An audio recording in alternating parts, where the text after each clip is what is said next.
खबर शामिल करते हैं पाकिस्तान अलाई न्यूज़ के ब्यूरो चीफ अलहाज गुलाम सरवर से। निगहबान रमज़ान पैकेज में हल्का पटवारियों ने सर पकड़ लिए। सफ़ेद पोश तबका निगहबान रमज़ान पैकेज से मरहूम आला हुकाम से नोटिस लेने का मुतालबा।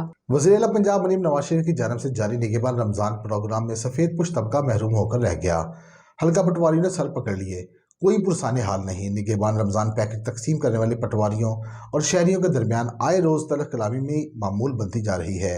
शहरियों ने मीडिया को बताया कि साबिक दौरे हुकूमत में हर शहरी को मुफ्त आटा मिला और सफ़ेद पोश तबका मुस्तफ़ीद हुआ। बेनज़ीर इनकम सपोर्ट प्रोग्राम में रजिस्टर्ड लोग पहले से ही मुस्तफ़ीद हो रहे हैं, फिर से उनको ही निगहबान रमज़ान पैकेज में नवाज दिया गया।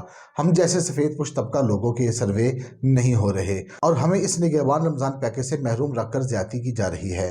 हम वज़ीर आला पंजाब मरीम नवाज शरीफ से मुतालबा करते हैं कि हमें यानी पाकिस्तानी शनाख्ती कार्ड रखने वाले हर ख़ानदान को निगहबान रमज़ान पैकेज में अहल करार दिया जाए ताकि सफ़ेद पोश तबका भी निगहबान रमज़ान पैकेज से मुस्तफ़ीद हो सके।